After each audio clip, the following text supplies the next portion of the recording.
it's Sunday, and you know what that means. It is another Unturned Pages episode with me and Russ as your host. Unfortunately. June? I can't believe it's June. No, June. Like, what happened? What happened to May? What happened to April? Like, I'm not ready for it to be June.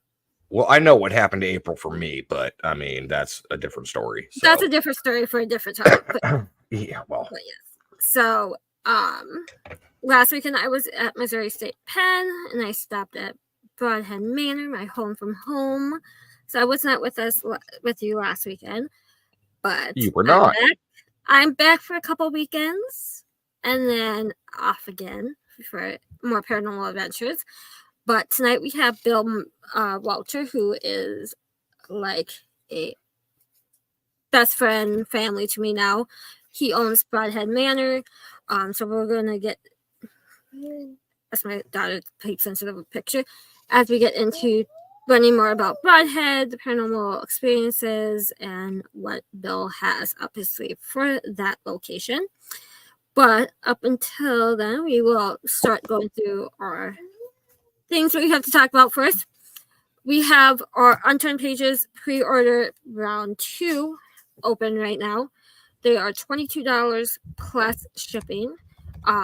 Or if you're picking them up at Gettysburg or any event, they are $20 without shipping. But round 2 will close in 2 weeks because I have to get it to the printer in time for Gettysburg. So get your t-shirts now pre-ordered. And I'm telling you this, they will sell out. They will.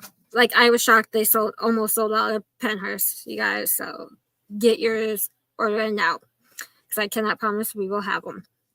Unturned Pages Compass of Curiosity mugs. We still have a few left. If you want one, they are amazing. Look at the one that Russ has. They are amazing. They are made by our sponsor, Nate and Kate Co. Get them now because we only have a few left, and they are $27 plus shipping. Yeah, something like that. That I can't think today. If you missed any of our live episodes or want to catch up on any past shows of Unturned Pages, Compass of Curiosities, you can go to YouTube, you can go to iHeart, Spotify, Amazon, Apple, Audible, wherever you get your podcast episodes, you can find us there. Sponsors, as shown in the video, Nate and Kate, Kimberly Ann Empowerment Photography, Garden Forever Tarot, and Warner Paranormal Preservation Society. Upcoming events throughout the U.S.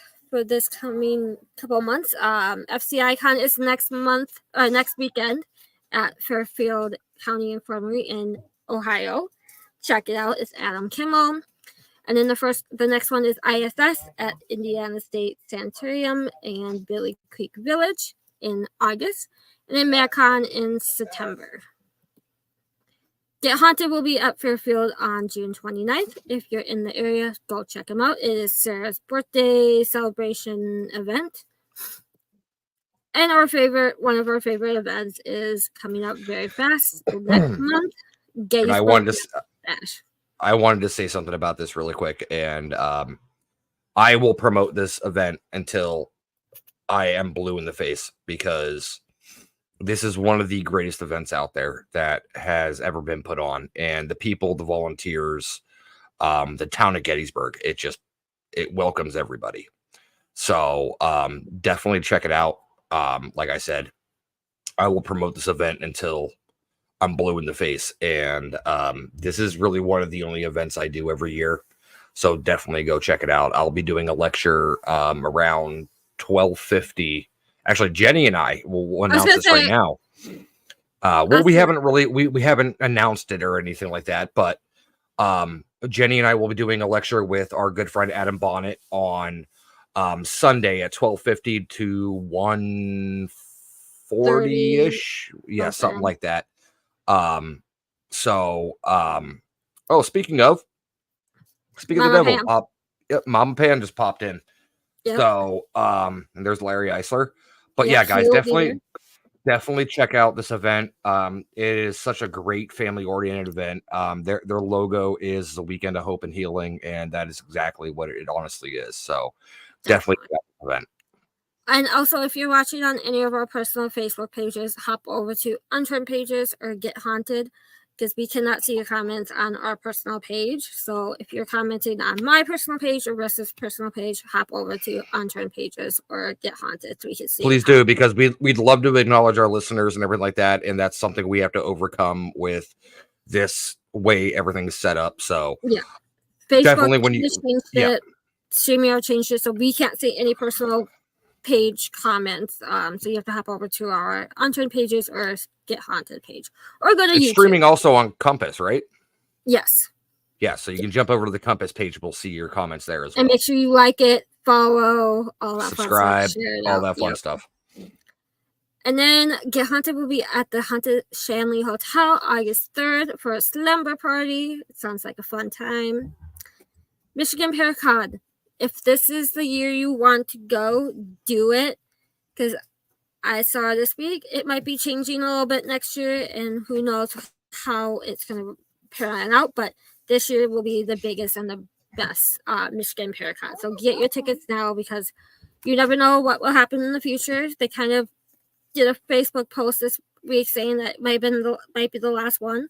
So you never know. So get to Michigan Paracon. It is August 22nd to the 24th. That Friday, Saturday, Sunday, or Thursday, Friday, Saturday.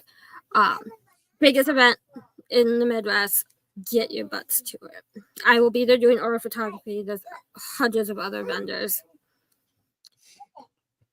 Oh, everybody switched over to the pages. Everybody's saying hi again. Hi, yep. Bonnie. Hi, Pam. So the Wilson Castle 5th Annual Bash at the Castle is put on by Warner Paranormal Explorers, as well as Warner Paranormal Preservation Society, held at Wilson Castle in Proctor, Vermont. I've been there once. It's an absolutely amazing location. You'll definitely enjoy it, and especially right before Halloween. It's a great way to cap off the spooky season. Definitely. And then right after that, we have the East Coast Para Expo. I know some of our fellow P3 hosts, Richie B will be there. I'm sure Wojo will be there. They'll be there. Actually, I believe Richie's doing a lecture on Bigfoot and everything like that in the Bridgewater Triangle and whatnot. Sierra, no, I'm not sure which Wilson Castle event you're thinking of. This is put on by she's talking about the one that's the weekend before. Yeah, that was Dave Childers that was putting that one on. Yeah. So no, the Warner Paranormal event is actually still a full go. They're selling tickets for it right now. If you go to warnerparanormal.com, I believe it is, you can definitely get tickets there. The East Coast Para Expo is held November 2nd and November 3rd at the Harstuff Hall here in Rockland, Massachusetts. And it's a great event. We bring in a lot of different people in a lot of different areas of study, and it's people that don't normally get the light shined on them. So we're giving them an opportunity to do that. So yes, check it out if you're in the East Coast area. Matt does great events, and you'll see Russ there probably. So you will see me at the East Coast Para Expo, but not at Wilson Castle. Because you have to work Spirit 5 days before Halloween. There's no way I'm getting a day off. Nope. But let's get into it. Let's bring our guest on. Like I said, he is like a big brother to me. He is a special person in my heart since I met him 2 years ago. Brodhead has become a very special place in my heart. So let's bring him on, Mr. Bill Wolter. There he is. How's it going? Good. How about you? Doing great. Have you recovered from Paracon? Nope. With everything that's been going on the past 8 weeks, hi, River. There's River in the back. With everything that's been going on the past 8 weeks, I'm done. Hi, Sierra. You need like a couple months off, and you'll be good. It is not going to happen until December. So December when you close the man down. Yeah. You don't get a weekend off at all. Jenny, I just want to interject really quick. Bonnie asked a question about how was the child's event at the Oliver House. That is actually this coming Tuesday. I'm helping Christy Parrish, who was actually on Unturned Pages or Cubs Curiosities last week. And I will be doing a lecture in front of a teen center. And it's actually at an old police station that is actively haunted as well. And then we're heading over to Emory Estate to give these teens their first ever investigation. So that'll be fun to do. So I just wanted to touch on that real quick. Awesome. Well, you'll have to let everyone know how that goes next week. Hello. Plenty of pictures and plenty of lives, probably. Yeah, probably. You should just be happy I'm not going to be there because I would be videotaping it for you. But let's dive into what Brodhead Manor is, the history of the paranormal claims, and how Bill got a hold of Brodhead in the first place. So, Bill, before you bought Brodhead, were you ever in the paranormal? Did you know what the paranormal was? Or I knew what the paranormal was. I watch the paranormal TV shows just like everybody else. You know, you get entertained. But we bought the building strictly for a haunted house event. We throw a haunted house every October, and I love the old aesthetic of the building. It's great to take people through an old abandoned building where we don't have to do much work because it's already creepy on its own and scare the hell out of you. So when we bought the building, we started building a haunted house, and stupid little things started happening. Like you'd feel somebody brush your leg, or you'd hear voices down the hall and there'd be nobody there. There was just a lot of activity going on that I am a skeptic. I didn't even know what was going on. I never thought of ghosts. I never thought of spirits. And then our business partner, Ann, decided, well, let's try a paranormal group and see if they can come in. Well, that was Expedition Entity. And they came in, they went through the building and they investigated for a good 6-8 hours. They came out and said, yeah, your building's haunted, but don't take our word for it. Here's some business cards, call these other people in, let's get a collaboration going, and let's find out if the building is truly haunted. I called all the old, yes, that is an old picture of the building. That's the original half of our building without the old or the gymnasium or anything added on yet. I love that picture. mm-hmm. So we called in these other 5 groups, and then we all had a collaboration barbecue and decided, let's hear all the evidence. Well, all the evidence was matching between all the groups. And they collaborated and they said, yeah, your building is got a, well, I'll keep it nice.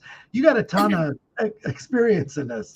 It's all right, Bill. You can speak freely. It's fine. It's 9 p.m. Kids should be in bed. You got a shit ton of spirits in this building. And I'm like, yeah, right, whatever, you know. And then Dan turns around and said, you know, why don't you open it up to the paranormal world? And he said, you can cover your costs of running the building by just charging small amounts for the investigations. Yeah. And I'm like, okay. Well, the first year we booked about 10 groups in. And yeah, they did cover the cost of the building for me, you know, for the rent and stuff like that. Or not the rent, the electricity and stuff like that. Yeah. And each one of those groups went out, and then we had your group come in. Well, it wasn't exactly your group.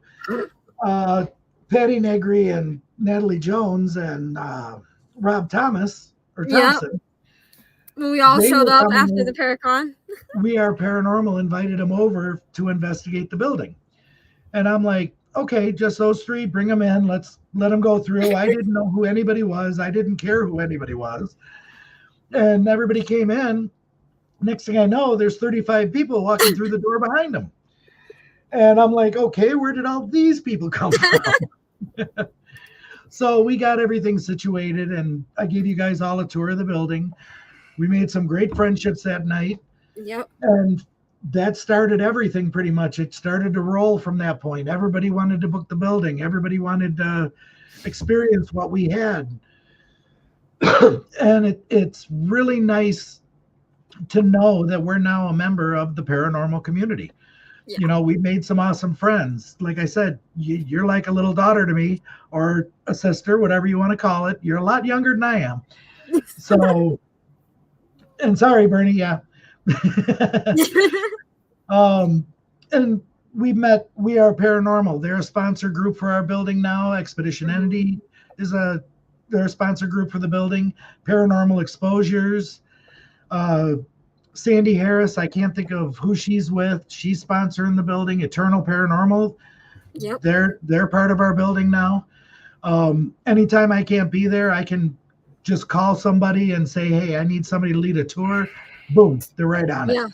Yep. And these past few weeks, I can't thank all of them more than enough. I mean, they have stepped up. They've helped me out a lot. I owe everybody a lot of big favors. And we're going to have a huge barbecue one of these weekends. And it's all on me. Let's have some fun. Let's have some fun. Yeah, I know. I was like, I would totally be there more often to help if I wasn't 6 hours away. But you just tell me when that barbecue is, and I'll make sure my schedule. Oh, I'll let you know the dates and everything. It'll probably be in July. So.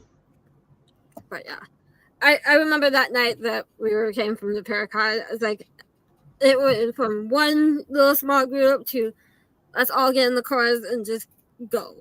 And then we're following. Yeah, we're following.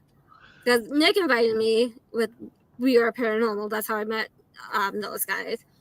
Through Nick, and then just like this whole group came in. But yeah, that night was crazy. Right. I'm blessed I was invited because I would have never found out about Brodhead unless that event happened that night. Right. Now, Bill, Brodhead, what was it used prior to you purchasing the building?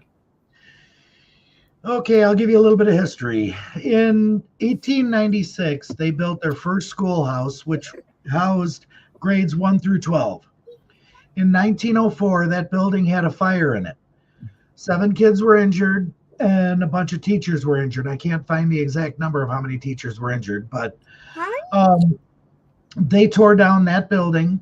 And then when they tore down that building, they built the building that you see in the picture right now.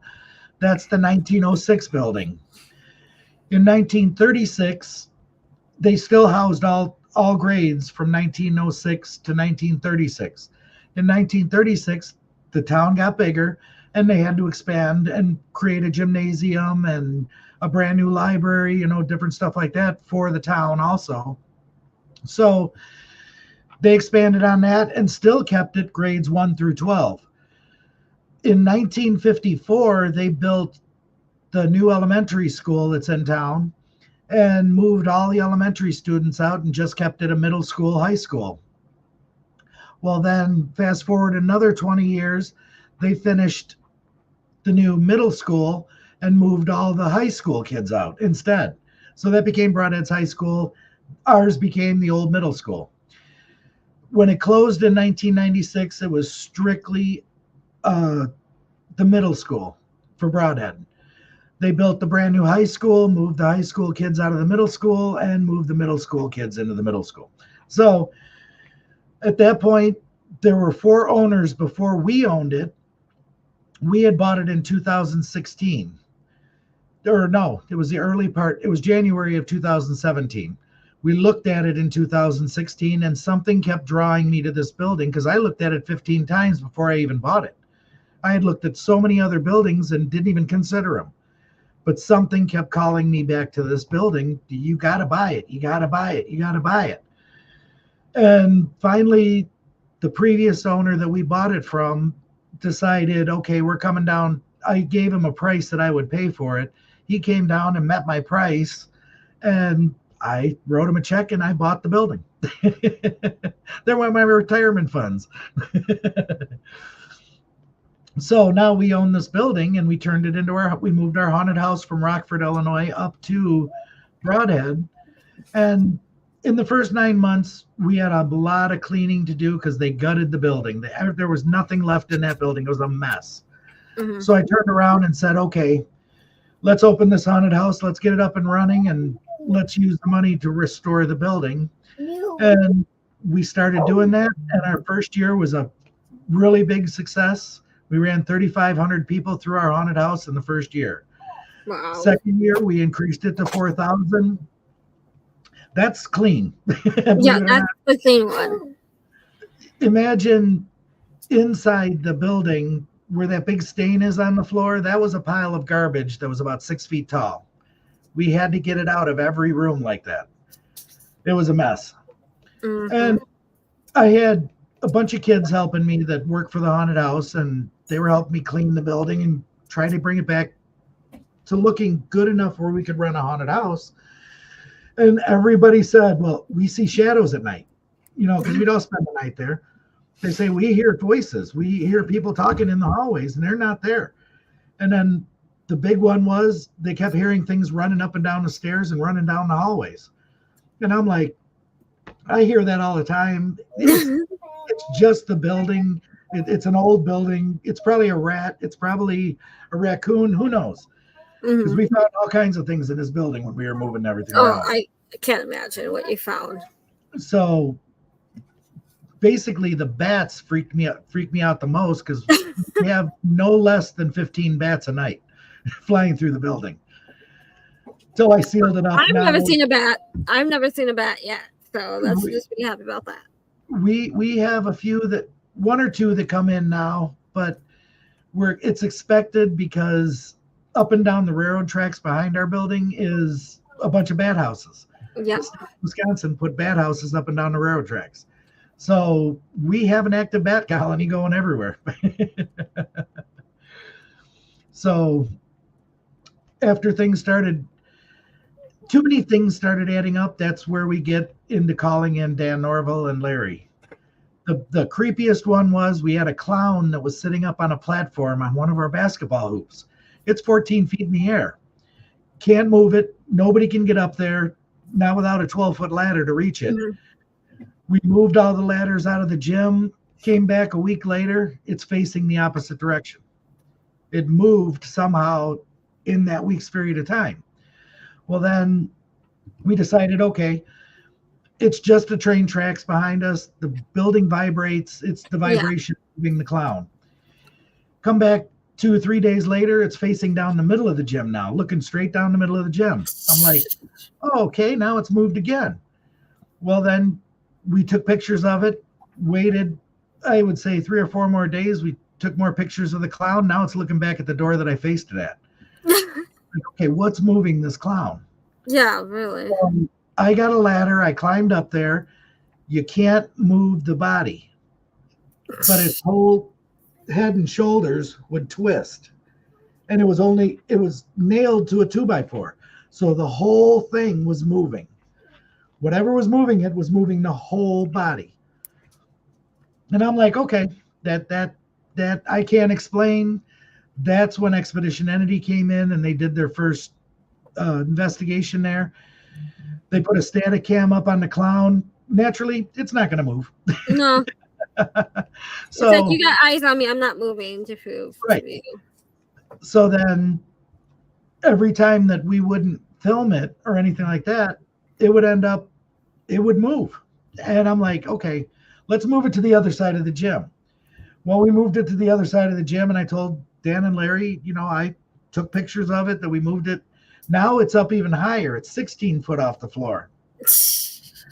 I put a noose around its neck, for the haunted house attraction. I put a noose around its neck, nailed the noose to the wall, nailed the clown in place on the wooden platform. It wasn't going to move. Came back a week later. I made a joke when I was leaving. I said, if you're going to jump, hang yourself. Oh, God. Came back a week later. It's hanging next to the chair. The nails that I drove through the legs are still in the board, and the boards are pulled off of those nails. So how does that thing come off there with force like that and just hang next to its platform? Sent pictures to Dan and Larry, and they're just like, yeah, okay, you got some strong spirits in there. Yeah. So that's when the other group started coming in and investigating, and from there it just exploded. Now we're booked every single weekend from here until October 1st. We're trying to get the haunted house up and running, but I don't think we're going to have it ready. Mhm. Things right now, my life is just messed up. I've been traveling back and forth to Missouri. We've had a dog that passed away. We had the Paracon just here recently last weekend, and it's just been piling up, and I just can't get in there to do what I want to do. Yeah. Something for next year. I decided, well, as soon as I get off the show with you guys, I'm driving back to Missouri. That's another 9 hours down. So yeah, you have a lot going on. Yep. My mom is my number one concern right now, trying to get her either back to health. But the bad thing is, I think this week we're calling hospice in to take care of her, just because she's got advanced lung cancer and other things are happening now, and we can see the end is near. She knows, she accepts it. It's just a fact of I want to keep her as long as I can. Yeah. Of course. And, condolences to you for going through that and everything from all of us here at Unturned Pages and whatnot. So, I mean, that's something that's really hard to do. It's very hard. And I'm the only child, so it's even harder because I have no one to back me up. And most of her family is passed on, so there's really not much of a family left. Yeah. Like my mom says, hugs, we're thinking of you. I'm always a message away. Yep, I know. So. And that is one thing I have to say about the paranormal community in Brodhead Manor. We've created a bond with a lot of friends that are not friends to us. They're more family than they are friends. I can't be more appreciative to everybody. Expect, that nobody is above the rest. They're all equal in my eyes. I love them all, and they support us. We support them. You need anything, you can always call us too. You know. That brings me up to another thing really quick, Jenny. I just want to toss in real quick. I know a lot of you in the paranormal community have seen Dan Cleese and his family are going through a very difficult time right now with his daughter Shaylee, who is 13, that has just been diagnosed with cancer. Yeah. So they started a GoFundMe for Dan, for his family and everything. So go over, support Dan if you can, because he's the owner of the Hinsdale house, and I'm grabbing the link now. Hold on one sec. And definitely if you can help out in any way, that it goes a long way for a family. Trust me, I know that for sure. Mm-hmm. After the Paracon, we jumped in and gave a nice donation to him also, and anything to help out anybody in the family, basically. Yes, definitely. Let me pop the link up in the chat here for. Also, another one that I just saw too. Mark Arvia, who is was the founder of Salem Con up here in Salem, Massachusetts, that ran for a couple of years. He's actually battling throat cancer right now. Oh, geez. And he's down and out and everything. So there's a GoFundMe up for him as well. So head on over if you guys can. Every little bit helps. Like Jenny said, this is a family. We all are combined by a common interest, but we make those connections and those relationships that last forever. Yes, definitely. Like Bill mentioned, Expedition Entity's done 2 episodes plus a special. 3. And I was part of the second episode. Well, season 3, episode 1, and then the special of Brodhead. So if you have not watched it yet, go check out Paraflex. Expedition Entity season 3, episode 1 will be the second floor of Brodhead. I think season 1 was the first floor. Yep, it was the first floor. First floor in the gym was the first year. The second year was the second floor.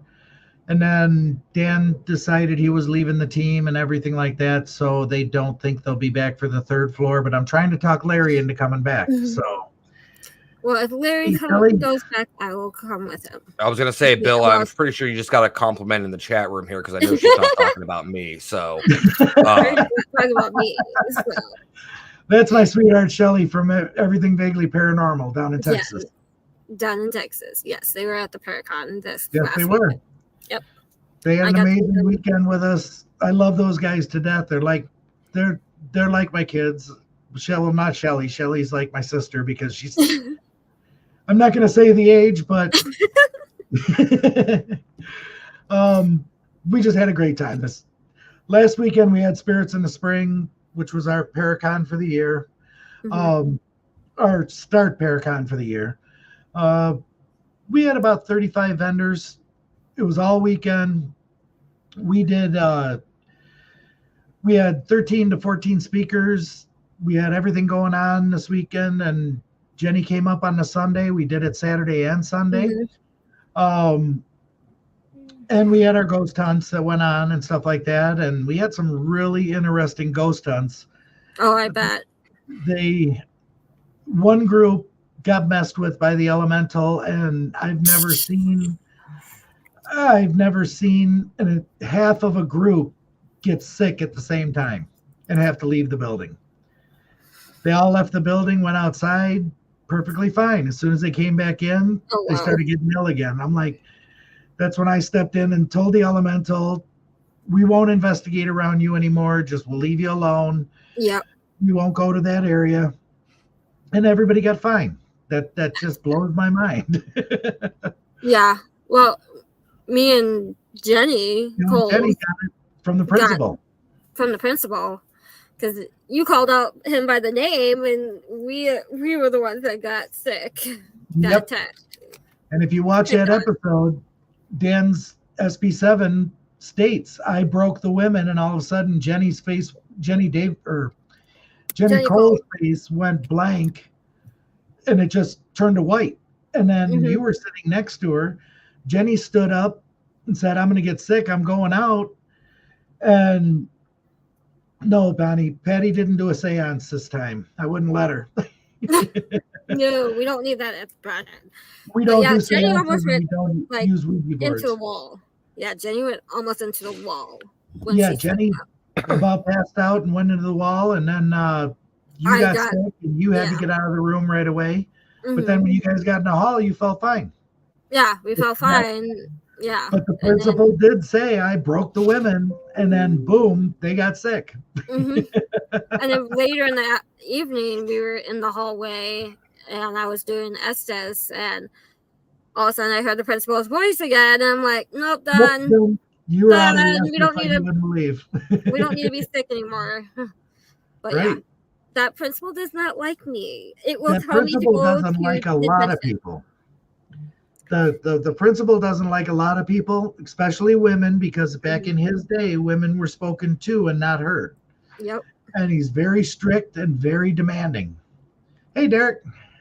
I think I need to go to this to Brodhead. It's interesting.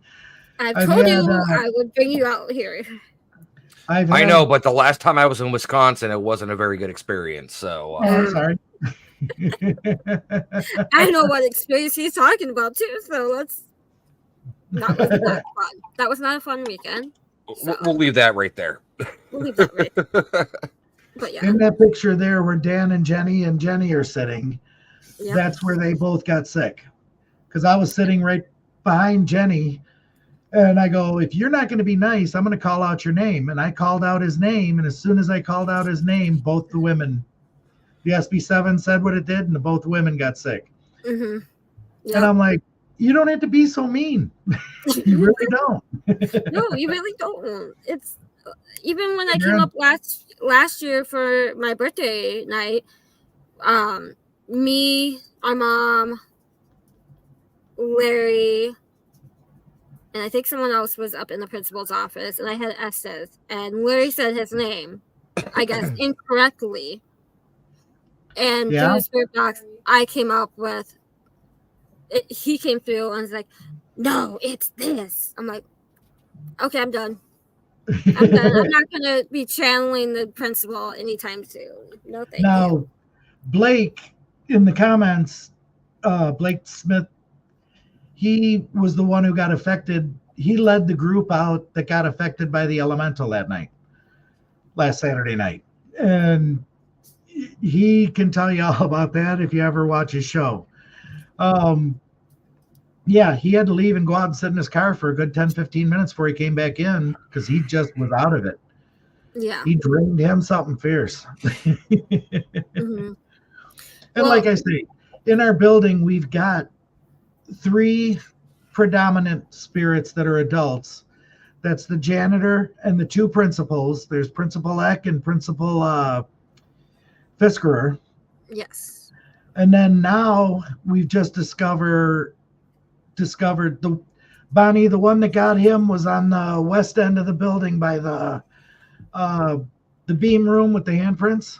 Oh, yeah. That's the one that got him. Okay. But we have the 2 elementals, one at each end of the building, and everybody asks why we have the elementals. Oh, yeah. We have an Indian burial mound on the back corner of our property.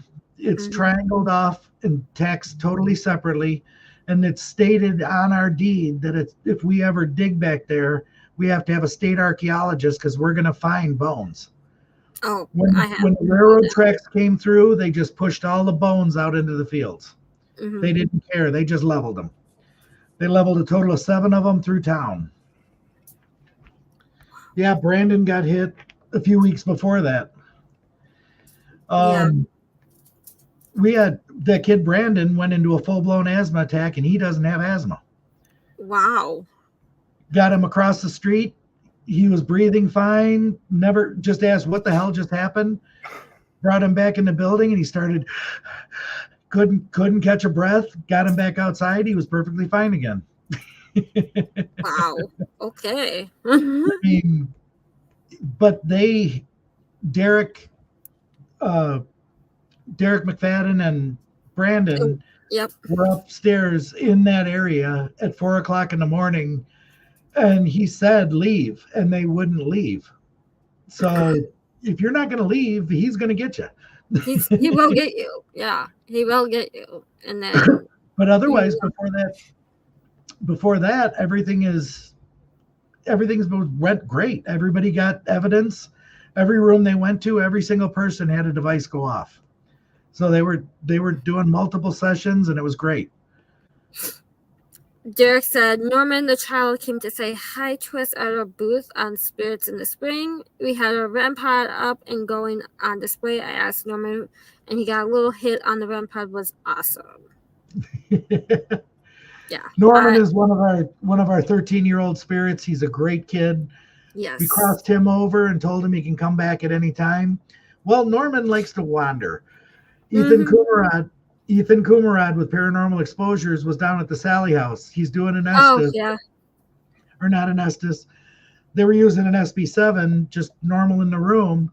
And all of a sudden, coming through the SB7, he gets, hi, it's Norman. Surprise. And surprise. Ethan said it was his voice because he remembers it from Brodhead. And he goes, Norman, you can't be here. This has bad spirits here. You need to go back to Brodhead. Yeah. And he's appeared at 2 or 3 other locations, like Edinburgh Manor. He was there. He went to Waverly Hills. He's getting around. He's getting around. He likes the people who come to Brodhead and want to check in on them. He follows Ethan all over the place. Oh yeah, there's a long backstory to Norman, so I'll leave it at that. Who are the other spirits that you know of? Children's spirits. We know of the little girl, 7-year-old girl, Elizabeth. She loves the color blue. Anything you have that's blue, she wants to play with. She's the only spirit I've ever seen take a cat ball and only light up the blue light on the cat ball. For over 45 minutes, she was flashing just the blue light. Wow. I went over and picked it up. All the colors came on. The minute I set it down, she only lit up the blue light. Well, that's bad news for me because, my favorite color is blue. So, I mean. Yeah. We put a big blue yoga ball in the middle of the gym, and I asked her to roll around. Oh, Bonnie, Norman doesn't attach himself. He just appears at the locations that Ethan appears at. And it just seems like he's only following Ethan. He doesn't follow me. He doesn't follow anybody else that's there. He just likes Ethan. So he pops up every now and then. See how he's doing. He loves Ethan. Norman is also the spirit that basically told me about my kidney. When I had my kidney surgery. Yep. Numerous groups were getting Norman coming through saying, they were asking him, why are you here? And he said, to heal Bill. He kept saying, to heal Bill, to heal Bill. Well, finally I walked in a room and I said, you don't have to heal me. I'm fine. I feel great. Everything's fine with me. Well, all of a sudden I hurt my back. That was just before the pop up. Yeah. And so I was down with my back. Well, I'm thinking he hurt my back to get me to get the MRI that discovered it on my kidney. Mm-hmm. So when they discovered the tumor on my kidney, my back suddenly stopped hurting. I was able to walk around, move around, have a good time. Yeah. Well, then the doctor told me you need to go in and have your back, the kidney removed off, or the tumor removed off your kidney. So I went in, come to find out it was stage 4 cancer, but it had not burst yet. So they got it out without anything spreading. And so far, again, I'm cancer free. Yay. So that's awesome. But the odd thing about it is afterwards, after the surgery and everything, and I healed up pretty fast from it, that November, 2 or 3 groups all got the same response. Bill's healed. I'm done. I'm like, Bill's healed. I'm done. Oh, maybe he was the one who interfered and got it. Hey, Scotty. But gotta love Scotty. It was just weird that it was coming through people. When I wasn't telling anybody I had anything wrong with me, people were getting the spirits to say, this is what's going on. I'm here to heal Bill. Bill's sick, stuff like that. I didn't feel sick. No. So I was basically walking around going, well, okay, there's something wrong with me, but what? What is it? Like, I don't feel sick. But yeah. Now, how many square footage is the is Brodhead? 60,000 square feet. It's big, Russ. It's big. It takes me between an hour to 2 hours just to give the tour of the building. Because you have to hit all the rooms and all the floors. You got 3 levels. There's a lot of stairs. It's 44 steps in the end of the building. And I do at least 20 laps in that building a day. Yeah. And it's really fun when you are playing Find the Spirit, hide and seek with the spirits, because you'll be up on the second and you hear things on the first, and then when you get to the first, you hear things all the way up to the top. You try to chase them down, you'll never catch them. Nope. Because I know when Larry and Dan were filming with you, me and Jenny walked around while they were filming for the episode, and we were playing hide and seek with someone from the music room all the way to the gymnasium, and it just kept us going in circles. Yep, they will do that. If you haven't been to Brodhead, the floor of the gymnasium makes noises. So when you're up on the music floor, you can hear the crackle of the floor of the gymnasium, and no one's down there. Yep, you'll hear them walk across the floor. Yep, very clear, because it has that crackle of the wood. Yeah. Yep. I love Brodhead. So tell us about the handprints for people who don't know about the handprints on the. Oh, okay. When I bought the building, Jenny has a sample of them right up there right now. Everybody says, oh, somebody had stain on their hands and got it up on the boards. Well, when I bought the building, I videotaped. Scotty, I'm going to get you. I took a videotape of all those beams, and none of those handprints are in my videos. And I had up close videos of them because I sent it off to my architect to make sure that they were still good beams that I could still use, because I love those old beams.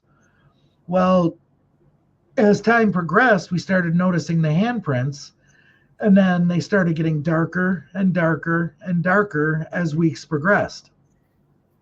So, and now more and more and more handprints are appearing. We still discover them to this day, new ones. Oh yeah. Well, we had a painter come in and take a scraping of it to find out if somebody was actually putting stain on their hands and touching them to make sure, there's just something there. Mm-hmm. When he scraped them, it came off in a powder. It didn't scrape off like a normal piece of wood. He's like, these are burned in. They're not stained in. And they only go superficial. They're not, a stain would soak into the wood, at least 1 or 2 layers. This is all superficial. And now what we're noticing is the real old prints that appeared a long time ago are now turning gray. And when you touch them, you can actually feel the powder in your fingers. Oh, wow. So we don't know. And the other thing is, they're not an adult handprint. They're little kid handprints. It'll blow your mind. I mean, what little kid's going to climb 12 feet up onto a ceiling and put handprints on a beam when there's no ladders in there? I have known some adventurous ones. Well, Darren Buss is in the room or in the chat here. Darren was up there with a FLUR, and he had a cameraman walking around the corner of the room, opposite of him. It's okay, Darren. But when he had his FLUR going, the cameraman came up yellow and orange. The heat signatures were darker. Mm-hmm. Well, as he's walking around the room, something gray and blue color dropped in front of him. And we thought, well, maybe it could be his pants. It was short. It wasn't that tall. And we thought, okay, it could be his pants cooling off or something like that. But when he got by the desk, whatever it was that was grayish blue jumped up onto the desk next to him, jumped up to the ceiling, and we watched it scurry across the beam. And there was nothing there. Yeah. So we watched this thing go all the way across the beam, and I'm like, well, maybe that's what's up there doing the handprints. Yeah. Yeah. That, when I saw it for the first time, I was like, wait, how did that get up there? It's crazy. Brodhead is full of mysteries, is all I could say. There's things I can't explain to this day still. And do I really want to know an answer? No, because I like the intrigue of other people trying to figure it out. Yeah. You know what I mean? And if you want to say what I am, I'm not a paranormal investigator. I just own a haunted building, and I'm a skeptic where I'll call out your evidence if I have to do it. Mm-hmm.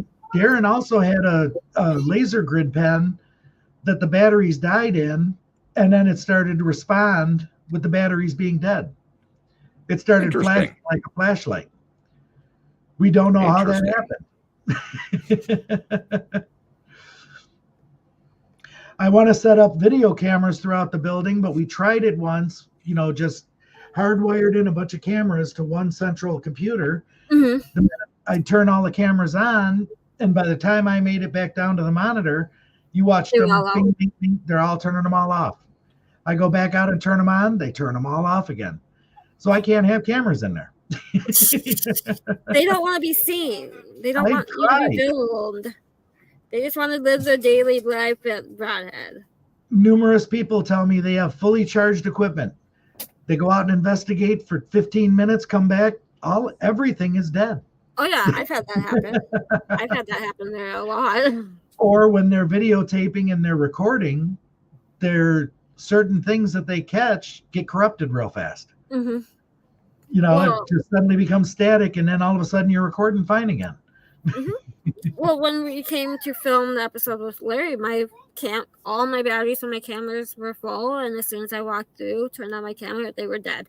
I was like, okay, really? Brodhead, I understand you don't want me to take pictures, but look, I have my cell phone, I can still take pictures. And then they killed my battery on my phone. Like when we were all standing in the hallway and we had that door closed on the effects room, we're all standing there just talking, and all of a sudden you hear click, click, and the door swings open. Yeah. Dan and I closed that door again, and we banged on the wall. We walked on the floor to see if it was a floor shifting. We wiggled the wall. We did everything. Could not make that door open again. Nope.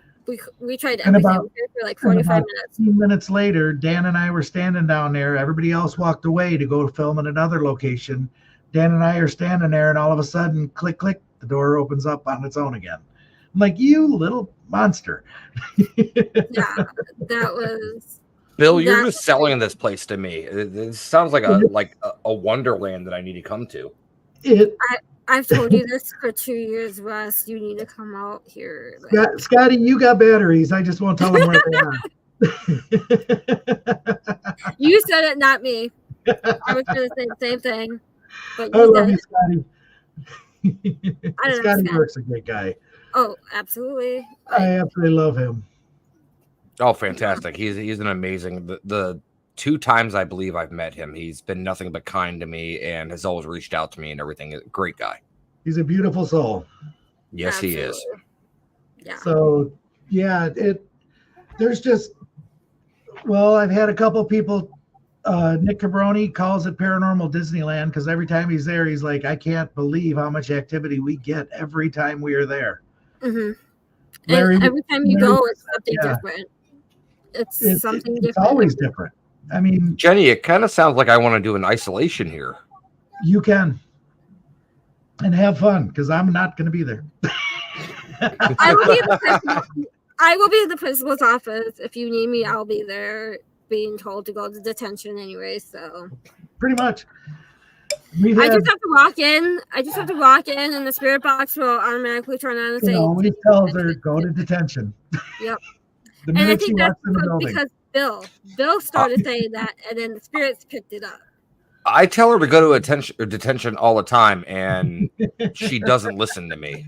So I listen to the principal at Brodhead most of the time because he'll shut my stuff down. Yeah, so you stop yourself there. He makes me sick if I don't listen to him. So, let's see. I know a couple comments. We're getting a lot of comments now. I can't even keep up with these comments right now. Alicia says, when we stayed there, I woke up early in the morning being tapped on the head and heard lots of movement out in the hall. Went to check it out and everyone was still asleep. Then I headed downstairs thinking maybe Bill was in the gym and it was pitch black and even hearing people walking around down there. School is in session. And then, let's see. I think that comments to Russ that you need to check it out. Well, if I wasn't located in New England, it would be easier for me to travel. But, I mean, we have our own history out here. So, I got Salem. That's even better. Larry, I'll be there on the 29th overnight in the principal's office. So if he makes me sick, I'll just go hang out in the gymnasium for the rest of the night. It'll be interesting to see what Chris Fleming picks up because has he ever been there yet? Mm-mm. Oh, he wanted to come out during the day just to see what the building was like, but according to him and his partner that he investigates with and stuff, they just have so many bookings right now they won't make it.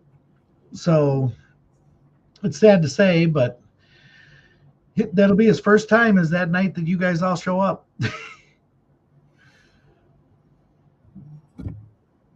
Sorry, and I'm sorry if I seem distracted. I'm actually Jenny had to curse me and jinx me today. Jenny, you're muted. You're muted. I did but not. She jinxed me, and she brought up Spirit Halloween at the beginning of the show. And since the beginning of the show, I've been getting nothing but text messages from previous employees and my boss wanting to start things. We start build here in like 3 weeks. Yes. So if I seem distracted, everybody out there, please know that it's for a good reason. I did not jinx you. Jenny only uses me for my discount. It's fine. I do use you for your discount because that's how I can afford Spirit Halloween. Use my family discount, right? My sister lives in Minnesota. Yep. Just different last names, She's married. She's my sister, that kind of thing. But yeah. So I just checked. That picture that Jenny has up right now with the REM pod there, that was the absolute most hysterical moments of that day. Oh my God, that was. They couldn't get the REM pod to go off on that swing, so I come walking out of my condo and I walk past it, and that thing, the REM pod went absolutely ballistic. Oh yeah. And I walk out of the room. I walked out of the room. It wouldn't shut up. I turned around. I come back in. It starts going insane again. And then every time I walk by it, everybody's like, well, it's your phone. You have your phone in your back pocket. That's what's setting off the REM pod. Well, I walked right up to it and I wiggled my butt next to it and it would not go off whatsoever. But the minute I walked out of the room, that REM pod went insane. Wow. And I kept walking back and forth and back and forth. And every time I'd walk past it, it wouldn't go off. But every time I would get far enough away from it, boom, it set off again. And then I was joking, making jokes back and forth with everybody about it. And I started dancing around. And every time I'd start dancing, the REM pod would go off. If I'd stop dancing, it would. And the little girl that Bonnie's talking about is Elizabeth. That's my 7-year-old little protege that runs around the building with me. Mm-hmm. If you actually go on a tour with me, Elizabeth usually follows me around the building. She's not attached to me. She's just a resident spirit. Mm-hmm. She feels safe around me. If I stop, you'll hear the change in my pocket start jingling. Like as if I were shaking my leg or something, the change would sit there and jingle down in my pockets. It's her jingling my change. Because everybody that has videotaped it, notice my legs are not moving whatsoever. But that change is just going jingle, jingle, jingle, jingle, jingle. And I said, well, that's just her way of letting me know she's with me. And she wants to play. Oh, yeah. She loves to play with you, especially on tours. All right, Bill. So we're coming to the end of the show here. Oh, okay. And I know you got to drive 9 hours, and I don't want to keep you too long. Oh, no. I can keep going as long as you want me to. Hi, River. Let's talk about the janitor first. The janitor. Let's see if I have a picture. I don't know if I have a picture on here. He's now been really upset with us for something, and we can't figure that out yet. Maybe I'll find out when I come on the 20 days. Yeah, maybe you guys can find out. Yeah. The janitor, we know his name is John Neuschwanger. He was the janitor there from 1906 to 1912. We know where his grave is. We know where everything. Larry just said the janitor felt me up. Yes, he did. It's on video. Watch Larry get grabbed by the shoulders and lifted and told to get out of the fucking room. Yeah. Once he wants you out, he will get you out. Yeah. Dan Norville and Larry were in the room, but Jenny Coles was in there also. And Jenny went to speak, and he did not like her speaking to him. And he basically said, fucking leave over the SB7. Yep. Yeah. Mm-hmm. And then all of a sudden, Larry's getting pushed out of the room. I don't know about anybody else out there, but as an investigator that I have been for almost 30 years, like that's like gold to me. That's like, oh shit, like that is something that hands down was like, okay, that's irrefutable. Like, when an SB7 or any of those devices are not programmed to curse or cuss, no, and it comes across clear as day, fucking leave. I've gotten swear words across an SB7 before. I've also got I use an app called the Echo Vox. Yes. And we were doing an investigation here in Massachusetts at Orleans, down towards the Cape. And out of nowhere, the Echo Vox starts speaking Spanish. We've gotten, when you're outside investigating, I won't let anybody investigate back by the burial mound. No. It's at peace right now. Everything, just leave it alone. Yeah. They're Native American spirits. Well, they've recorded, and even on the Ovilus, they've gotten the Winnebago language to come through. Wow. Now, how on an Ovilus does it spell out a Winnebago language word? Yeah.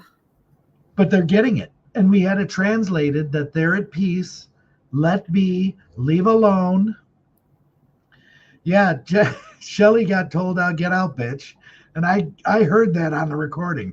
Yeah. he will tell you to get out, and you get out when he says it. Otherwise, it will not become nice. He'll push you, he'll shove you, and he'll make you feel like unwanted. like just that night. Me. I've investigated lunatic asylums. I've investigated hospitals. I've investigated prisons. Why does it always seem like the most aggressive spirits are at schoolhouses? I have no clue. They're not. See, the one thing is, they're not evil spirits. They're just aggressive. They are aggressive, grouchy old men or grouchy old women. Well, I mean, you know what? Anybody out there, anybody out there listening, this is a key sign to treat your teachers right. Yes. Because guess what? In life, they're grumpy. Guess what? In death, they're going to be grumpy as well. Yes. So, I mean, admire and respect and adore the teachers that are teaching the youth of America today. Because if not, you're gonna end up with what Bill's dealing with. Yeah. Well, the one thing is, up by our library upstairs on the 3rd floor, we have a librarian. That's the picture of it. We have a librarian. That's what our whole building looked like when we bought it. That much of a mess. Our librarian spirit, you'll be up there, and all of a sudden you hear shh. If you're being too loud, she'll tell you to shh. She'll tell you and to if you don't, if you're not quiet after that, you'll hear what sounds like a ruler being slapped on a desk, like she's cracking down. She's going to get you. Hey, I graduated high school in 2002, and even back then, the librarians that I had in my high school was kind of like, you were scared of the librarian most, not your teachers, not the principal. That damn librarian. Oh, yeah. We get that all the time. Yeah. I mean, I go up. I like joking and laughing and carrying on with my spirits, because you'll hear them downstairs, and I'm like, well, I'm not coming down to get you. And all of a sudden, they'll slap the wall next to you just to make you jump. Yeah. Well, that's the thing, though. Like, on an investigation, you have to have fun. Like, it's not like, people think they see the TV shows and everything. And this is something I brought up multiple times before. People see the TV shows and they're like, okay, they're sitting here asking questions to, an SB7 or, doing the Estes method or whatever like that. You don't see the behind the scenes. And that's one thing I really respect about Project Fear Crew, is they're showing the behind the scenes of them laughing and joking around and things like that. Yeah. Because you know what? 8 hours is a long damn time. And if you don't have fun and you're just literally sitting there going, can you tell me your name? Yeah. Where were you born? How old are you? What year did you die? It's just, you got to have fun, because in my experience doing this for 27 years now, you get better responses when you're really not even paying attention to spirits. That's what I try to tell any group that comes in our building. I tell them flat out, don't come in here and be that stump on the wall that, what's your name? What's your name? How old are you? Who is your dad? Who's your mom? Stuff like that. Go in. The best ones that I found recently was that Everything Vaguely Paranormal. When they were there, I told them, go up there and just do something different off the wall that would be high school-ish, stuff like that. Shelly went upstairs and pretended to be a substitute teacher. As she went up in that room, she's like, okay, class, I'm here. I'm your substitute teacher, Shelly. What are we going to learn today? And they were getting response after response, knock after knock, bangs on the walls, everything. And it wasn't just the room creeping or groaning or anything like that. It was true slaps on the walls, just to make them jump, make them run, have fun. Yes. Those are Ron's witch boards. They're good witch boards that he makes. Yes, and the candles are amazing. as And well. the spirit dice that he makes, he hand makes all that stuff. Pendulum boards, you name it, he makes it. We sell them in the gift shop. Yes. That's and then awesome. for everyone who knows, Oh, everybody's Bill's got to know nuts. Bill's nuts. Bill's nuts. If you I'm gonna go say to- this, and it's gonna sound completely wrong. Go ahead. Everybody has. I've been told by multiple people I have to try Bill's nuts. Yep, Yeah. you really do. They're salty, tasty, chewy, sweet. When you pop them in your mouth, sometimes they explode. You're not making things better. You're really not making any.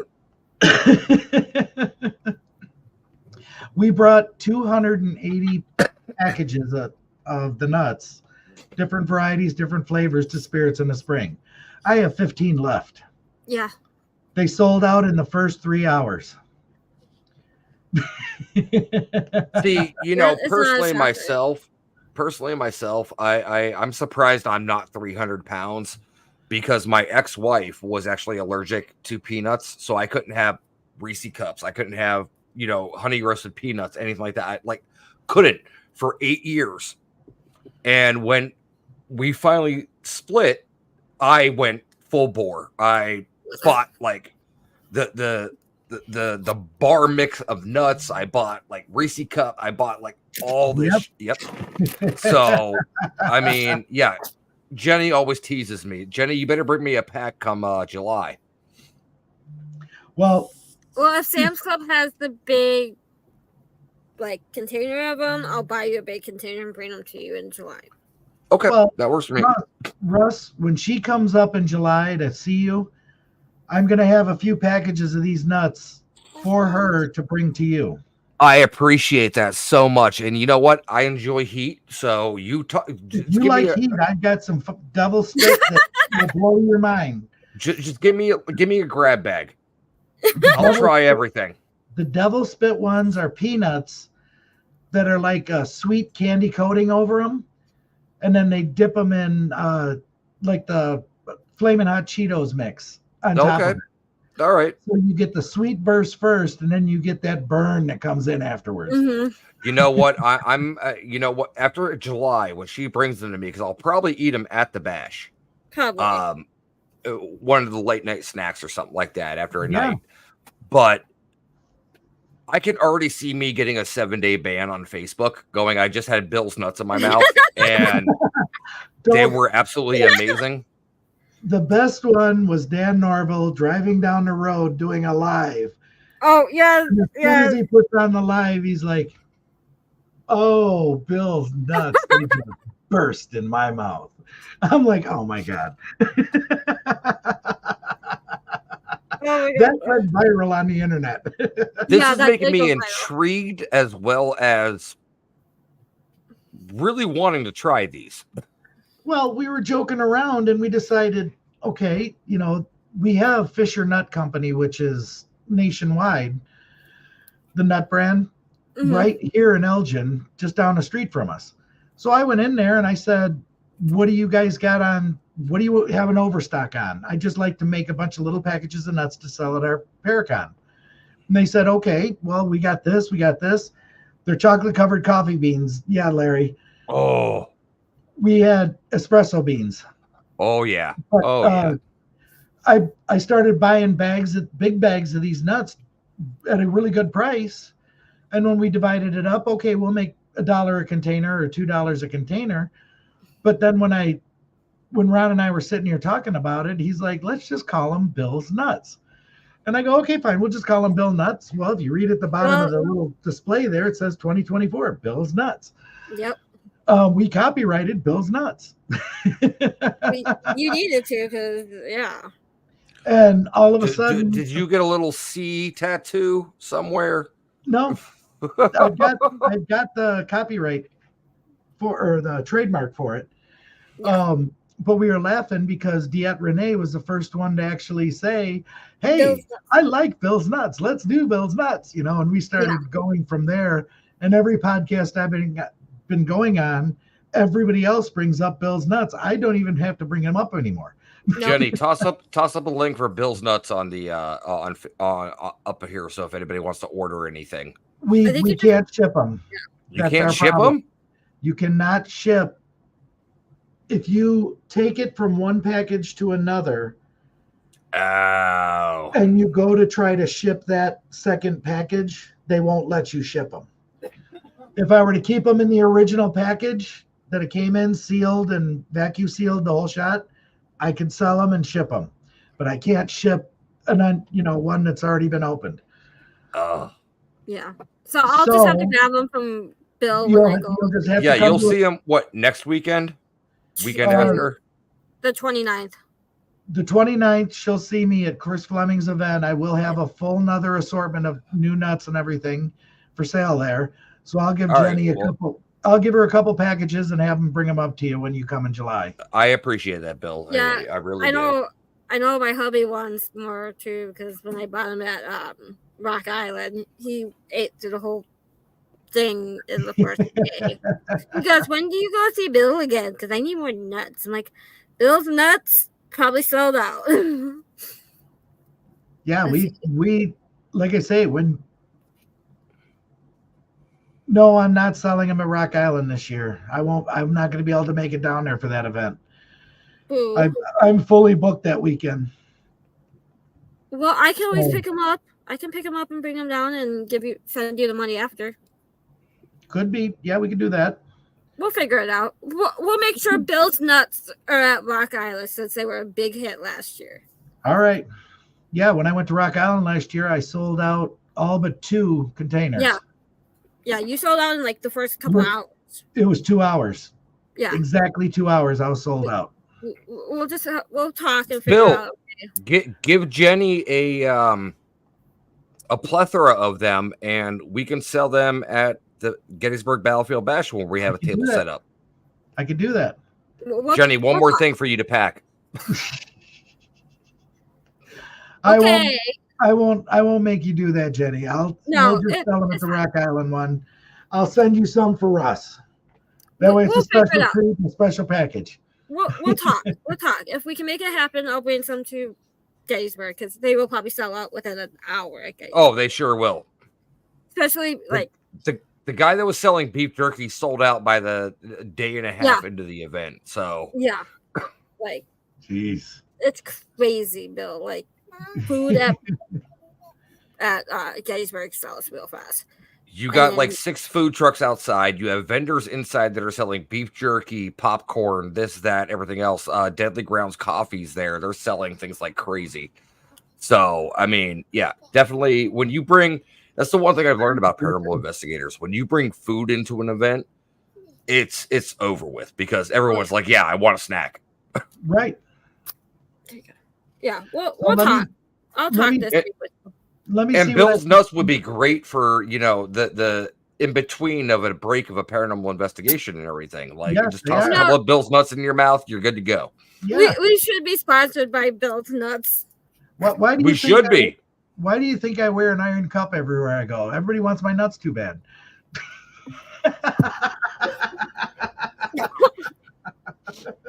You had to say that as I was taking a drink, Bill. Really? Mm-hmm. Bill broke the internet. It's all in fun. I can hear Bonnie laughing in the background.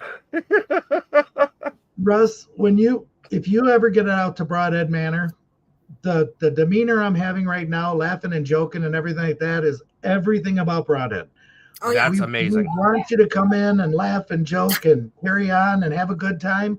I want you to leave smiling. I don't want you to leave like, well, we didn't get nothing. The more you laugh, the more you joke, you're going to get stuff. Yeah. And okay, well, you know what, Bill? I'm sure I don't have an option. Either Jenny's going to pay for a plane ticket and fly me out there, or she is literally going to drive cross country, pick me up and kidnap me and drive me to there. Because she has been on my ass for the last 2 years about coming out there to Brodhead and everything like that. So it is definitely a place I really want to check out because that would be absolutely amazing. I see you have the It mask behind you, the Pennywise masks. Both of them, old school and new school. You should see the 5 of them that Ron just finished remanufacturing. Basically, Really, they are so spot on. If you were to put it on, I guarantee you'd scare the crap out of every kid in your neighborhood. Well, I cosplay Pennywise, so that's why one of the reasons I have the masks. Awesome. So, but yeah, I'm definitely in the market for a new one. So, send me the information for that one. All right. I think. All right. So, Bill, let's get into my questions here because these may take you a few minutes. There you go. Let's go. There we go. So, I'll give you an easy one first. If you were on death row, what would your first meal be? You mean last meal? First meal or my last meal? Your last meal. Sorry. It's been a long day. I've been up since 5 o'clock. A 24-ounce medium rare prime rib and at least a 2-pound lobster. And you're landlocked. You like good seafood doesn't really come to you very often, does it? No. All right, Johnny, which one should I ask next? The 5 or the 5? People or locations? Do the first 5. Okay, so if you were to be able to travel anywhere in the world, no worry about expenses, where would you go to visit? Rome. Okay, that's 1. I got to name 5? Yeah. You got 5. Okay, Rome. You see, this was hard. Just wait. Cairo would be 2nd. Indonesia would be the 3rd. Australia would be the 4th. And probably Alaska. There's your 5. I want to go to Alaska, definitely for sure. I will. I've been to 3 of the 5 that I named. I've been to Rome, I've been to Cairo, and I've been to Alaska. I want to go to Australia, but everything down there is trying to kill you. So, yes, I mean, pretty much. I don't want to do that. All right. So another one here. If you had to assemble a team, because obviously, you're a skeptic and everything like that. If you had to assemble a team of 5 investigators plus yourself, so 6 people altogether, the investigators you are picking out can be fact or fictional, living or dead. Let's twist this one. Pick 5 who you would want to come to Brodhead. 5 of them that I'd want to come to Brodhead? Are these all paranormal investigators alone? No. They could be You could pick anybody. Fictional, factual, anything. Nikolai Tesla. Okay. Nikolai Tesla would be the first. Then I would want Albert Einstein. What's his name? Guy that's on the Discovery Channel of the Ancient Aliens. Giorgio? No, he's sort of Japanese. Miko. He's got white hair. He's a leading psychic. I can't think of his name for the life of me. Oh well. He would be the next one. All right, we'll include that one. Because Jenny's Googling it right now. Yeah, I'm looking it up right now. Akawa? No, his last name's like Akawa or something like that. I would say I'd like to have come to the building. I would say Lincoln would be the next one. And I would like I'd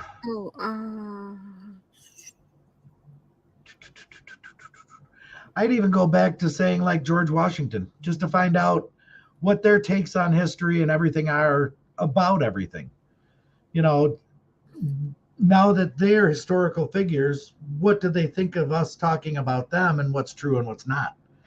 And who do they view as historical figures? Correct. If you want to go back into, I'd like to see Plato. Plato would be my first. Oh, Aristotle, Plato. Yes. Is that him? Yep. Kaku. Kaku. I really that didn't want to say guy that has wrong. a brain on him like you would not believe. He talks about the paranormal world too. So I bet. the physics of it. I don't really watch that show. I've just met Giorgio and Eric Von Daniken. I've met a few people from that show, and I'm like, these topics are kind of past my mindset. But it's funny because, Giorgio's hair is like all crazy out, right? The first time I met him, he had just got off the plane into the hotel, and it was like all brushed down. I'm like, "Who are you?" And he goes, "I'm Giorgio." I'm like, "Where's your like crazy hair?" He's like, "Oh, I have to go up to my room and do that." I was like, "Okay." So I've seen Giorgio both ways. I'm like his everyday life and his like persona. show. Yeah, that exactly shows that TV promotes a persona of what they want, because you want to be the crazy guy talking about aliens. Yep. So you got to look the part. Yep. I don't think I could pull that part off. No. Oh, you could. I mean, there could be like one up there back there, like Something with curly Q. All right. So this last question I'm going to ask Jenny is the new one. Oh God! And this goes out to Bill. I don't even know this one. Nope. This goes out to Bill, you, and everybody listening. And I'm sorry that anybody listens to a future episode on Spotify, Apple, whatever it may be, that you're going to answer, because you will think about it, because it made me think. Oh God. Which would you rather lose? Your memory or your sight?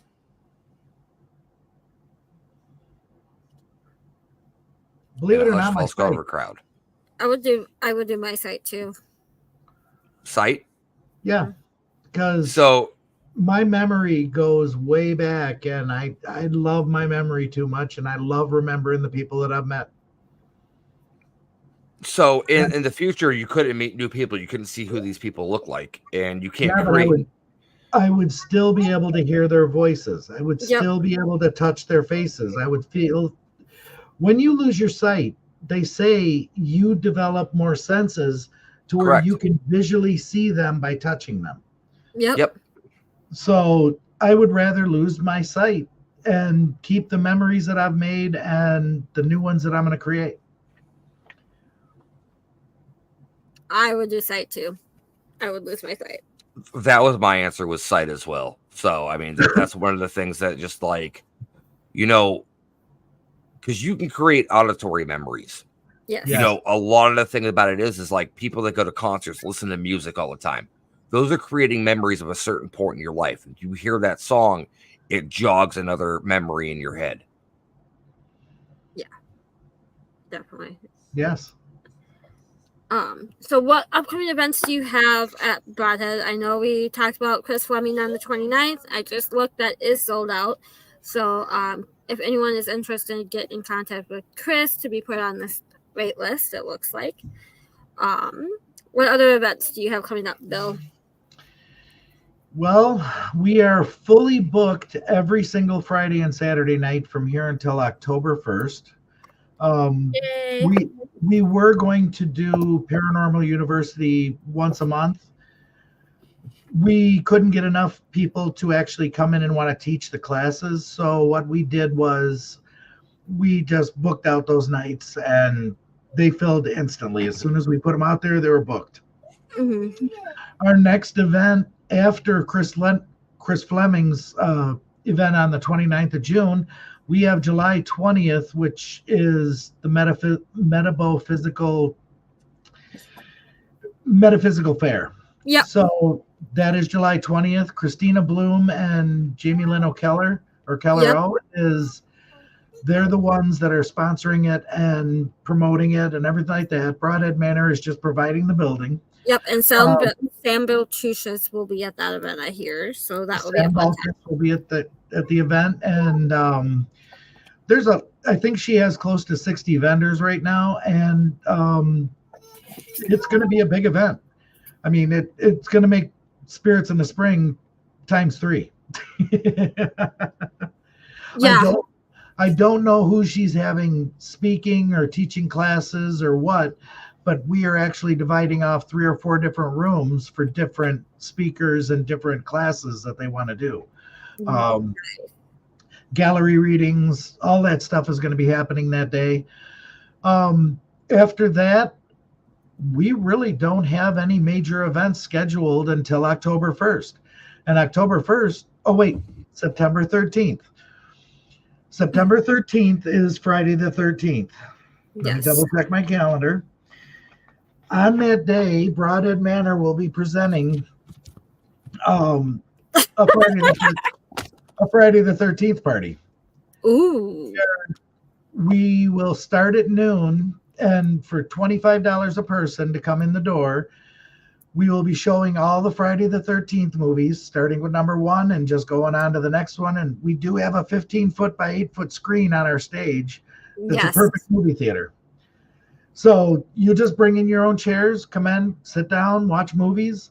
We'll have the snack bar lined up with pizzas and popcorn and all different kinds of other foods, snack foods. And Bill's nuts.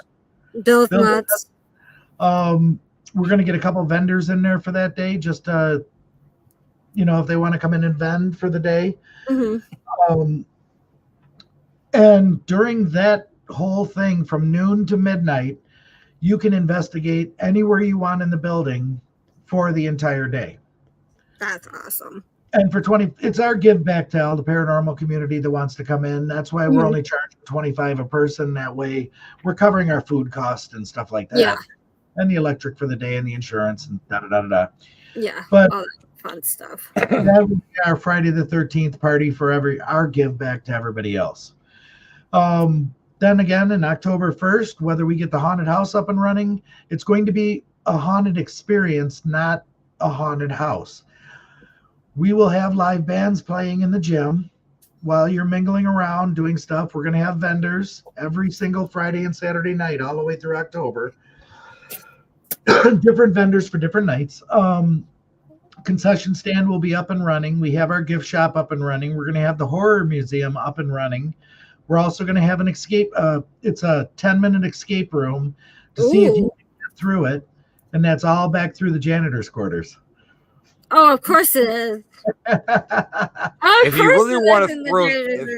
really want to throw something into there that's going to scare people, get somebody that literally will just go, well, today I just did this and this is what I did. Monotone speakers horrify the hell out of me. Yes, they do. And then what our actual haunted house is going to be this year is you'll be led upstairs. As you're being led upstairs in groups of 10 people, you will be given one glow stick. That's your only light you'll have. You'll be led up to the 3rd floor with them talking about our spirits and what they can do and how they interact with you and stuff like that. And when you reach the 3rd floor, they'll open the doors. It'll be pitch black. There's no electricity, no lights, except for the exit lights. And they'll tell you, you have this one glow stick. Your group of 10 has to make it from here to that exit light without having your glow stick stolen. And we'll be putting chain link fences across the different areas. I will have at least 10 actors that are wandering as the 13 ghosts from the movie. And they're going to chase you through this thing. So you have to discover where they are or where they're hiding or what they're doing before you can make it out that other door and not get caught by them. Okay, remind me not to go visit Bill during the month of October. And that alone, we've already ran an experiment where we took a group of people and said, it's going to be a free night to see a haunted house. Let's try this. And it was just on a Sunday night, or it was on a Sunday night in April. We had about 40 some people in the gym, and I let them up 10 people at a time and told them to make it through it. And I had people running and chasing them up there and everything. When they came out, it took them 30 minutes to get from one end of the floor to the other end of the floor. And by the time they came out, they said they would not go back through it again. They just said flat out, we're done. Yeah. I have to agree with Alicia. I can go into Waverly Hills, Trans-Allegheny, some of the most haunted places in the country by myself. I did it, at the Washoe Club by myself out in Virginia City, Nevada. Actual haunted houses, I don't mess with that shit. No, me either. Nope. Because the thing about it is like going through a haunted house, if I get scared and I swing on somebody, I know I'm making contact with somebody and I probably could have assault charges pressed against me. An actual haunted location, if I'm swinging, I'm just swinging in air. Yeah. No. I don't do haunted houses. I do real haunted places. We have fun with it. I mean, I love going through it. I like seeing the reactions of people when they come out, because they're going to come out scared. They're going to come out freaking out. But the minute they hit that parking lot and realize it was just a haunted house, they're all laughing. They're joking. They're smiling. Yeah. They tell you how much of a good experience they had. That's what I'm in all this for, period, is just to see the smile on people's faces. Whether it be kids or adults, I want to see the smiles. Saying, you had a great time tonight. Thank you. You provided us with something that we haven't experienced in a long time. And it's all about the fun. Whether you're getting scared to death or you're laughing your ass off going through the whole thing, like, oh, look at that guy, stuff like that. And that's great. It's a fun experience. Yeah. I've had people tell me they'll never get scared. They'll never get scared. Well, then you're not going to get scared. Why are you going through the haunted house? And they tell me flat out, it's to see how good your props are and to see the different scenery and different everything, your costumes and all that stuff. It gives us ideas for our next thing. They may have a yard haunt or something like that, and it gives them creative ideas. So exactly. Yeah, absolutely. Well, if you're close to Brodhead, go check them out in October. But if not, come to the event in July and hang out. I wish I wasn't heading to New York that weekend, but I will be on my happy way to New York that weekend. Okay. But you know me, I'll pop up at Brodhead. Oh, I know you will. When you're driving through, swing on by. Yep, always. Bill's always stop by. I'm hanging out. You know where I live. Every Friday, I'm there most every Friday and Saturday night, unless something major happens. I'm usually there. So. Yeah. And so for people who are interested, coming next year, planning for next year, what are the rates for investigations at Brodhead? I know they're Friday, Saturday. Bonnie says, who's driving? Certainly not Jenny. 3 minutes in the car and she's passed out against the window. So, I mean. Well, what we're trying to work out right now also for events. Oh, Jenny, don't be subtle. Just throw it right out there. I mean. What we're trying to work out for events with Eternal Paranormal is we're going to do a kids' night. Because there's a lot of people asking us, we don't have bad spirits in our building. Let's do a kids' night. Let's let the kids investigate if they want. Because there's a lot of kids that really are into this. Oh, yeah. Oh, for River sure. would be down for it. I would bring River. No. We're trying to plan something in August where we can have that night where Eternal Paranormal and myself will lead the kids around the building. We do that up here in Massachusetts. One of the locations we run, we actually do a kids' night, and we bring in the kids that are anywhere from 8 to 14, and bring them in and kind of that are interested in it, because these kids now they're YouTube babies, so that's all they're seeing is the paranormal stuff on YouTube and things like that. So they see Sam and Colby. They see. Well, see, we've done it every year. We Are Paranormal started We Are Kids. Yep. And when they had that was 3.5 years ago that we started at Brodhead with that. And then it went down to Rock Island. Yep. We had 3 at Brodhead Manor first. And then Rock Island did their 1 or 2 or so far. And then we're going to continue again this spring, Yeah, definitely. If you haven't been to Brodhead, go check it out. It's amazing location. Bill and Ron are amazing. The spirits are amazing. I can't stop raving about Brodhead. It's my second home. Jenny, we stop love it. You just walk in and you just feel that energetic hug from the spirits. And then you get the hugs from Ron and Bill. So Yep, everybody's welcome. We like to have everybody come in. If you want to find us, you can go to us on our Facebook page, which is Brodhead Manor at Facebook. We do not have Instagram. We do not have TikTok yet. We don't. I'm old. I don't get into a lot of these things. Different spans of everything. You're like me. I'm lucky. I actually just had to download Instagram because I needed it for the shows and everything. So, but yeah, I'm right with you. I'm lucky I have a Facebook page. Right. Ron runs our Facebook page, and he won't do anymore. He said, "That's enough. That's all I want to run."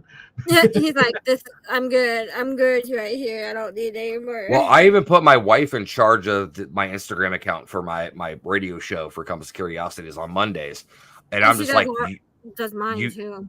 You deal with it. You post everything. You respond to messages. Just, I'm not trying to learn something new. Right. Even with Jenny with StreamYard and everything, I'm just like, how do I do this? Like, one thing he's lost without me. Let's just say that. One thing I just realized is I want to thank everybody that's out there. We just hit 9,100 followers on Facebook. Woo! I mean, we were just 2 months ago, we were at 5,100. And now we're at 9,100. And I'm like, where'd this all come from? That's awesome. That is absolutely awesome. Community, always there. Yep. Always. We're shooting for 10. We're shooting for 10,000 by October. Let's do it. You'll hit it. You'll hit it. If Brodhead hits 10,000 likes and followers by October, I'll throw a party in October. One night, everybody's coming for free and having fun. And you're getting Bill's nuts. Then we're gonna have Bill's nuts. And Bill's nuts. I still need to get my T-shirt from Bill one day that says I survived the principal's office. We have a company that wants to do, those summer sausage sticks? Yeah. Oh, They make them right in Brodhead. Oh, really? It's a butcher shop that does their own specialty smokehouse meats and stuff. They're like, hey, you can have Bill's meat and nuts. You know what? I am a fan of some beef jerky, and this is just going to get me in trouble even more. So, I mean. Okay, Bill, you got to make those for Rock Island. I'm literally going to need some of Bill's nuts and meat. There you go. We can have fun with this. Oh, yeah. What kind of sausage can we come up with? Well, Jenny, when you and your mom come up, you and Bonnie, you have to see Ron's new creation. Oh, God. He has created, you remember the pet rocks back in the 80s? Yeah. Where you used to go out, everybody'd buy pet rocks. They'd have them in crates and the little thing. A buddy of ours, three Larry, oh shit. He created the crate and the straw and everything in the crate. But a buddy of ours are making little pet cocks. They're dinosaur. They're Dickosaurus Rexes. Oh my God. He has them created. Everybody has seen them and they're like, sell them, sell them, sell them. Do it. Do it. Well, tell Ron. Jenny, I will message you a picture of one, and you can forward it to Russ, and you can. No, I do not want any cock shots. No. It's a legitimate. It's a little dinosaur with a penis head. Same thing. Dick pics. I don't want them. No. The Dickosaurus Rex can just stay over in like Uranus area. We'll do it, but it's a novelty item, and I know people will buy it. As soon as we put them out there, we showed them at Spirits in the Spring. We didn't have enough, and everybody wanted to buy them. And I'm like, Ron doesn't have them for sale yet. They're going up for sale at the Metaphysical. Yep, the Cockasaurus. Cockasaurus. I'll make sure I bring one to Russ in July. Oh, for fuck's sake! And it'll be the centered Great, staple of great. our I get table. Bill's nuts and a Cockasaurus all in the same weekend. That's fantastic. Just it's those gifts to you. On the instruction sheet, it says, "Do not rub too vigorously because it may spit up."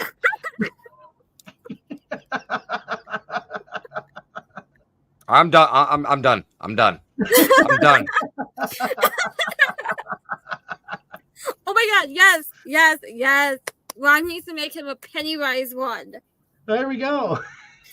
Tell Ron he needs to make a Larry, I Pennywise swear to God, I have you coming on my show here very soon, and I'm going to see you next month.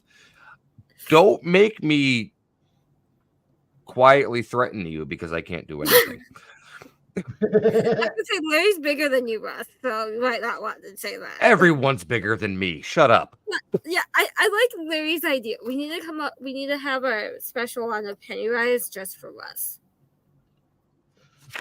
I would be down for that. I'll add it to my collection. Add it to your collection, you know. But yeah. All right, Bill, thank you so much for coming on the show. I know you have a long drive ahead of you. I'll be fine. You know, I really appreciate you coming on. Yeah, I love coming on with you guys. So we love having you. Yeah, I mean, Jenny's been telling me we needed to get you on and everything and whatnot, and you know, it's definitely been a great time. And I'm sure when to get Russ to Brodhead, and we'll be good. That's what I was literally just gonna say. Is I'm sure you'll be seeing me soon because Jenny's gonna kidnap me. So all right, well, come out anytime. Hi, Bonnie. Love ya. I don't know why you muted yourself, Jenny, when Bonnie popped into the picture. Like, do you think she was gonna yell at you? Because love you too. Get Haunted's not premiering our episode right now. Something happened with Facebook. Facebook's being stupid. Oh, okay. I just got notified that it disconnected from I'm gonna go Get to Haunted. Jenny's page to see you guys. Oh, because you know why? Because Greg's show's about to start. No, he's not doing his show tonight. Oh, okay. Well, then there's that. I don't know. But they overlap all the time. Bill, I will see you in a few weeks, a couple weeks. I'll grab some Bill's nuts. And we'll talk before that about bringing them to Gettysburg and stuff for you. Russ, I'll have to seal you a couple packages in one bag that they can't get into. Because as soon as Jenny's husband sees that he has double the amount, you probably won't end up with any. I'll make sure to grab some for him. I'll be like, these are not for you. I'll tell Chris to stay off of your nuts. Don't worry. I'm not making any comments now. And that folks, is the show. That is the show. Have a great night. Boom. But yeah. Don't forget to buy your Cockasaurus too. And that's why you're banned from Get Haunted now. Yeah, I guess I'm banned from Get Haunted because that's when the show got kicked off, was when we started talking about all these Bill's nuts and Cockasaurus. Oh, I'm sorry. Oh, no, not your fault at all. Don't worry. No, it's Facebook. Facebook's stupid, you know. But thank you again, Bill. We love you. We appreciate you. We love you too, Jenny. I will definitely see you in a couple weeks. I know that. So I'm super excited. And it was great talking to you, Russ.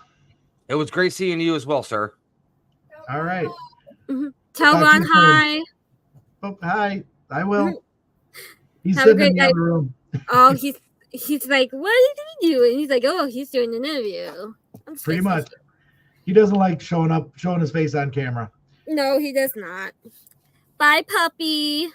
Lexi. She's out. She's snoring.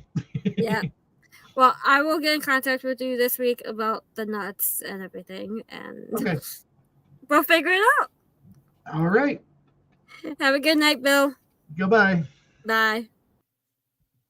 So that was Bill of Brodhead Manor. He's an amazing soul. Next Sunday we have Allie Kraus, who is doing an event in Wisconsin in August. So we're going to talk to her. She's also going to do some psychic readings or tarot readings live on the show next Sunday. So if you have a question and you want your card pulled, be here on the chat. She'll do probably like 15-20 minutes of readings at the end. But she's going to be talking about her events, how when she figured out she was psychic, intuitive, and everything like that. Russ, who do you have on your show tomorrow? I have Todd and Leanne Eskew of the Bell Witch Hauntings. Yes. So that will be a good show. So y'all don't miss that. We only have how many more shows until Gettysburg? Like 5. We're coming up to Gettysburg fast, you guys. If you don't have that in your calendar, get it in your calendar. It will be an amazing event. Like Russ said that before the show, when the show started, we will be doing a lecture together, our first lecture together. So it will be a fun time, I have a feeling. Because Russ does not pre-plan his lectures. I do not.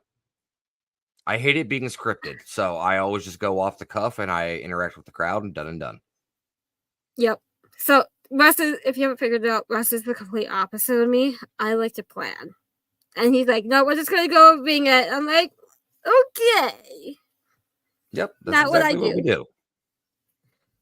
We are very all right, everybody. Well, thank you very much for coming out and listening to an episode of Unturned Pages. And we will see you guys all next week. Thank you for hanging out with us. And it's going to be an amazing time to meet a lot of you at the Bash and upcoming events that we are both attending. So definitely can't wait to see you guys. Thank you so much.